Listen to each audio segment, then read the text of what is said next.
बनवणार आहे गावठी स्टाईलमध्ये। जसं मी 1 किलो चिकन घेतलेलं आहे आणि सगळे मसाले मी असे मस्त गॅसवर भाजून घेणार आहे। हे थोडंसं तेल टाकलं आणि खडे मसाले टाकले, हळद मीठ टाकून थोडंसं स्टीम करून घेणार आहे मी चिकनला। न पाणी टाकता त्याला शिजवायचं थोडं 1-5 मिनिटं आणि मग मसाले करायचे त्याचे। खूप छान असं झाकून ठेवायचं आहे आपल्याला 5 मिनिटासाठी। बघू शकता त्याचं पाणी सुटते आणि ते त्याच स्वतःच्या पाण्यामध्ये स्टीम होते। असे मी 2 कांदे घेतले, मस्त ते गॅसच्या चुल्यावर भाजून घेणार आहे। जशी आजी आई अशी करते भाजी त्या पद्धतीनं सगळं जे मसाले आहेत ते गॅसच्या चुल्यावरच भाजून घ्यायचे व्यवस्थित। खोबरं घेतलेलं आहे मी, 2 लसणाचे गाठे घेतलेले आहेत, 2 कांदे। हे झालं आपलं स्टीम। 5 मिनिटं झालेले आहेत, खूप छान झालं हे। 5 ते 7-8 मिनिटांमध्ये होऊन जाते चिकनला जास्त वेळ लागत नाही। आणखी मी थोडं तावा ठेवला, ताव्यावर हे सगळे जे मसाले आहेत ते थोडं अधरकच्चं असं यानं बत्त्यानं ठेसून आणखीन त्याला भाजून घेणार आहे मी।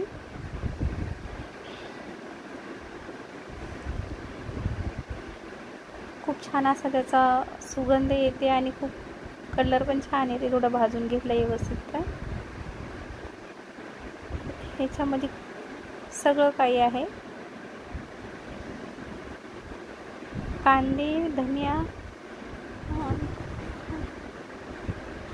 अख्खे धने थोडेसे, आलंचा तुकडा घालते मी थोडासा, लसण भाजून घेतलेला टाकलेला आहे, कोथिंबीर टाकलेला आहे। कोथिंबीरला खूप चांगला सुगंध येते। ते खोबरं पण मी ठेसून घेतलेलं आहे, ते पण टाकणार आहे आणि 3 ते 4 अशा हिरव्या मिरच्या पण टाकणार आहे मी सोबतच। खूप छान असा आता आपला मसाला झालेला आहे तयार। ते टोमॅटो टाकणार आहे फोडणीसाठी, लाल मिरची पावडर, हळदी, थोडासा गरम मसाला आहे, काळा मसाला आणि मीठ। आता जे आपण ते मिक्सरमध्ये सगळा मसाला करून घेतलेला आहे, टोमॅटो शिजल्याच्या नंतर मी ते मिक्स करून घेणार आहे।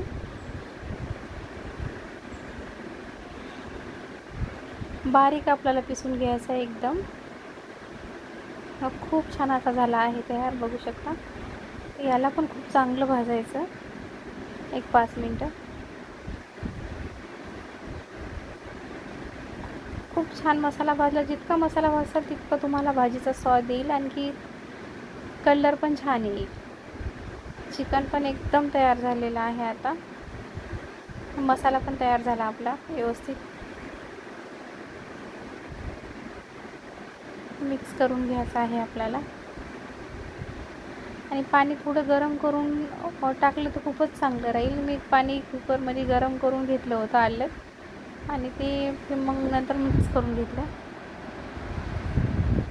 कच्चं पाणी आपल्याला वापरायचं नाही आहे याच्यामध्ये। बघू शकता आपली तरी किती छान आली, अशी झणझणीत तिखट मस्त।